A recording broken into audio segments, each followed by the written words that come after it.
YS Rajasekhara Reddy గారి సోదరుడు, అంటే ఒక మాజీ ముఖ్యమంత్రి సోదరుడు, ఒక మాజీ ఎంపీ, మాజీ ఎమ్మెల్యే అయినటువంటి వివేకానంద రెడ్డి గారి హత్య జరిగి 5 సంవత్సరాలు కంప్లీట్ అయిపోయింది.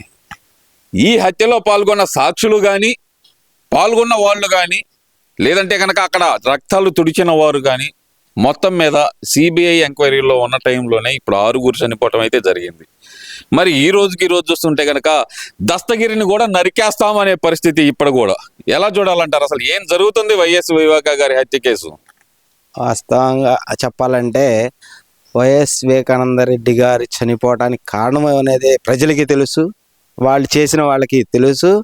గత ప్రభుత్వంలో ఎన్ని అరాచకాలు చేశారు, వాళ్ళు చేసిన విధానాలు కూడా మన ప్రజలకి తెలిసి ప్రజలు ఏం చేశారు, తీర్పు అనేది పబ్లిక్గానే ఇచ్చేశారు. ఆ తీర్పుని ఆస్వాదించలేకపోతున్నారు వాళ్ళు, పాపం తీసుకోలేకపోతున్నారు.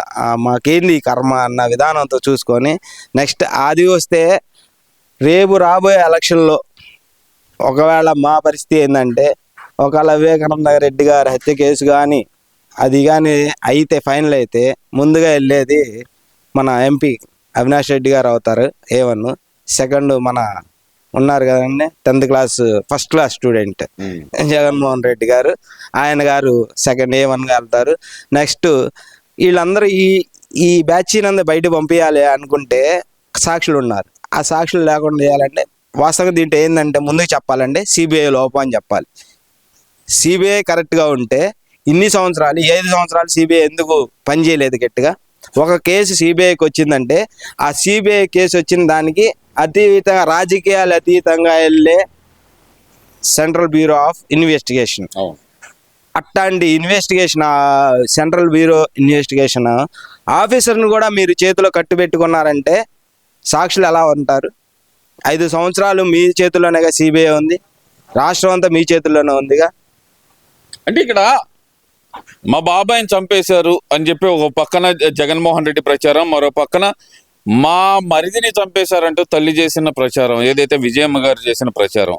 ఈ రోజు చూసుకుంటే గనక విజయమ్మ గారు బయటకు వెళ్ళిపోయారు అనుకోండి, అది వేరే విషయం. 5 సంవత్సరాల పాటు జగన్మోహన్ రెడ్డి సరే సొంత బాబాయి చనిపోయినా సరే దాని మీద ఎక్కడ ఎంక్వైరీకి కూడా సహకరించలేని పరిస్థితి ఎందుకు వచ్చిందంటారు?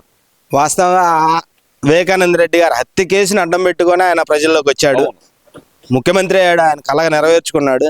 శాశ్వత ముఖ్యమంత్రి కూడా ఉండాలని కలగన్నాడు పాపం. అట్లానే వైసీపీ కార్యకర్తలు, పేటీఎం బ్యాచీలు, పేటీఎం వీర మహిళలు కూడా దానికి సహకరించారు. అయితే ఇక్కడ ఆయన చేసిన పనికి విజయమ్మ గారు చేసిన పనికి వాళ్ళు రిలీజ్ అయ్యి పక్కకి వెళ్ళారు విజయమ్మ గారు. ఇప్పుడు జగన్మోహన్ రెడ్డి గారు రిలీజ్ అవ్వడానికి ఛాన్స్ లేదు, ఎందుకంటే ఆయన వెనకాల ఉంది పెద్ద వ్యక్తులు. అవసరమైతే ఆయన తలకాయని తీసుకొని గోతంలో పెట్టి పెన్నానదులు కలిపే రకాలు ఉన్నారు అక్కడ. అందుకోసమే వాళ్ళు చెప్పినట్టు ఈయన ఆడుతున్నాడు, తోకాడిస్తూ ఉన్నాడు. సో ఇప్పుడు ఆయన ఏదైనా ఒక విషయం మాట్లాడుకుంటున్నామంటే, వివేకానంద రెడ్డి గారు హత్య కేసుతోనే ఆయన ప్రజల్లోకి వెళ్ళి ఓట్లు అడిగి సానుభూతి ఓట్లు సంపాదించుకొని ఒక రకంగా వైఎస్ రాజశేఖర రెడ్డి గారి పేరు చెప్పుకున్నాడు, ఒక రకంగా వివేకానంద రెడ్డి గారు హత్య కేసు. ఆ రోజునే నువ్వు సిబిఐ ఎంక్వైరీ ఇచ్చినప్పుడే 4 మాటలు మాట్లాడు. ఫస్ట్ గుండెపోటు వచ్చి చచ్చిపోయాడు అన్నాడు, తర్వాత టీడీపీ నాయకులు వచ్చి గొడవలతో చంపారని మళ్ళీ ఫేక్ న్యూస్ ఒకటి క్రియేట్ చేశారు. చివరికి పోలీసు వాళ్ళు దాంట్లో తీసుకున్న తర్వాత, సాక్షులు చేసుకున్న తర్వాత హత్య చేయబడ్డాడు, ఆ రక్తాన్ని తుడిచేయబడింది అన్న దాన్ని బట్టి నేను రాష్ట్ర ముఖ్యమంత్రిగా దాన్ని సిబిఐకి అప్పగిస్తున్నానంటే, సిబిఐ నీ చేతిలో ఉంది కాబట్టి నువ్వేం చేసినా చెల్లిద్ది. అందుకే ఇప్పటి వరకు కూడా ఆ కేసు చాలా తేలకుండా ఉంది. ఇక్కడ ప్రధానంగా చూసుకుంటే గనక అసలుకి దస్తగిరి ప్రాణాలకు కానీ, లేదంటే సునీల్ యాదవ్ ఇంకొక సాక్షి ఎవరైతే ఉన్నారో A6 సునీల్ యాదవ్ ఏదైతే ఉన్నారో అతను కూడా బెయిల్ మీద బయట ఉన్నారు. వీళ్ళిద్దరు ప్రాణాలకి రక్షణ ఉందనుకోవచ్చు అంటారు ఇప్పుడున్న పరిస్థితులు కనుక చూస్తుంటే గనక? నిన్న జరిగిన దస్తగిరి గారి ఇంటికాడ మన పేటీఎం వీర మహిళలు చేసిన ఘనకార్యం చూస్తే వాస్తవం వాళ్ళ ప్రాణాలకు హానిగానే ఉందని చెప్పాలి. దస్తగిరి గారిని ముక్కలుగా నరుగుతారంట. దస్తగిరి అనే అతన్ని ముక్కలుగా నరుగుతారు.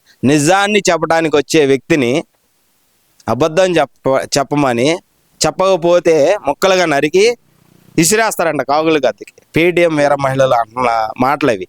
అలానే సునీల్ యాదవ్ గారు పాపం వాళ్ళు కూడా బెయిల్ మీద ఉన్నారు. వాళ్ళు చేసింది A6గా ఉన్నారు, వాళ్ళకి తెలిసిన విషయాన్ని చెప్పడానికి వస్తున్నారు కోర్టుకి. దానికి మీరు బెదిరిస్తే అంటే ఎవరిది లోపం అయి ఉంటది? అప్పుడు తప్పు ఉందనే కదా. వ్యవస్థదే లోపం వ్యవస్థ- వల్ల లేదంటే కనుక వాస్తవంగా చెప్పాలంటే ముందుగా సిబిఐ వాళ్ళ లోపం, దాన్ని మన కూటమి ప్రభుత్వం సరిచేయాలి. ముందుగా సాక్షులను విచారించాలి, లేకపోతే సాక్షులకి వాళ్ళకి ఇది కల్పించాలి, రక్షణ కల్పించాలి. ఈరోజు వివేకానంద రెడ్డి గారు హత్య కేసును పెట్టుకొని కదా మీ జగన్మోహన్ రెడ్డి గారు మీ మీద నీళ్లు చల్లారు, ప్రభుత్వం మీద మీ మీద బురద చల్లారు. ఆ రోజు ఏమనుకున్నారు? మేము రాగాలనే చంద్రబాబు నాయుడు గారు చెప్పిన విషయం ఏంది? నేను రాగాలనే వివేకానంద రెడ్డి హత్య కేసుని వెంటనే కేసు నడిపిస్తామని చెప్పారు. 8 నెలలు అయింది. ఉన్న సాక్షులు చనిపోతున్నారు, మిగిలిన 2 సాక్షులు కూడా చనిపోతారు రేపో మాపు. అది వాస్తవే, జరిగేది కామనే. జగన్మోహన్ రెడ్డి నా ప్రాణాలకు రక్షణ లేదంటున్నారు, నా ఇంటి మొదలు అన్ని తగలబెట్టేస్తున్నారు, నా ప్రాణాలకు రక్షణ లేదని, నాకు రక్షణ కావాలని కోరుతున్నాడు కదా ఆయన ప్రజలకే ఏమన్నా చేస్తే ఆయనకు ప్రజలే రక్షణ ఇచ్చేవాళ్ళేమో. ప్రజలకే రక్షణ అయినప్పుడు నువ్వు ప్రజలే నీకు ఎట్టా ఉంటారు చెప్పండి? నీకు జెడ్+ కేటగిరీ అంటే నువ్వు ఎన్ని సంవత్సరాలు ముఖ్యమంత్రిగా చేసావు? లేకపోతే 5 సంవత్సరాలు చేస్తే నీ సీనియారిటీ ఎంత అండి?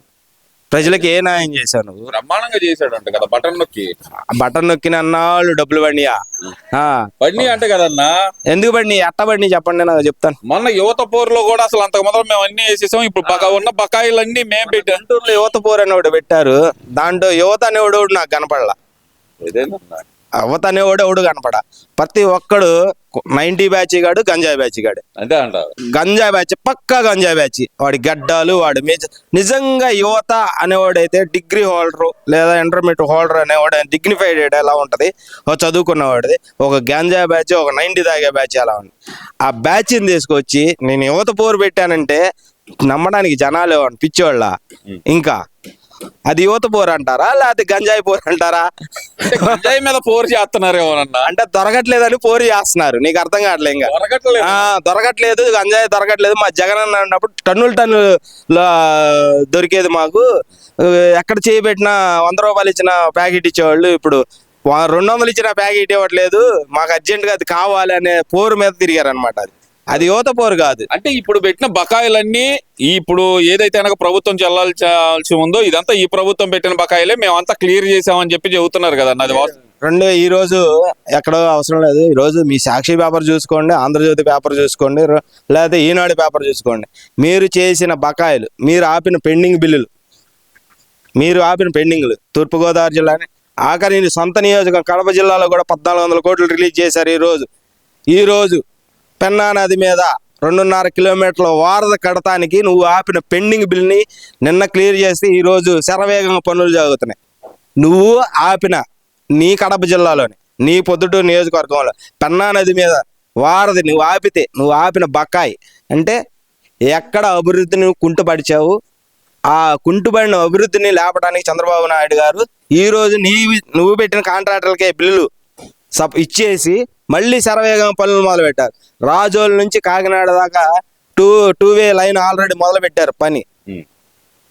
నువ్వు ఉన్నప్పుడు ఏం చేసావండి? నీ చుట్టూ బటన్ నొక్కి నీ ప్రొద్దుటూరు చుట్టూ హైవే, పులివెందల పొద్దుటూరు చుట్టూ హైవే, రింగ్ రోడ్డు, ఇటు చూసిన ప్రొద్దుటూరు పులివెందకి వెళ్ళడానికి రోడ్డు ఉంది. నేను కారు డ్రైవర్ని, వాస్తవంగా చెబుతున్నా. ఎందుకంటే మొన్న కడప వెళ్ళినప్పుడు చూసా, ఎటు వెళ్ళాలి, కర్నూలుకి వెళ్ళాలని చూస్తే ఇటు తిరిగి అడిపోవాలి అవుతుంది. ఇదేం రా నాయన, హైదరాబాద్ లో కూడా లేవు కదా ఇన్ని రోడ్లు అనుకున్నా. నీ పులివెందులకు రావాలంటే అన్ని హైవేలు పెట్టుకున్నావు అంటే నువ్వు అంత అతి జాగ్రత్త, అంటే నీ ప్రాణానికి ఎంత హాని ఉందో తెలియక అందుకోసమని అంత ప్యాలెస్ కట్టుకున్నావు నువ్వు రావడానికి కూడా భయపడి.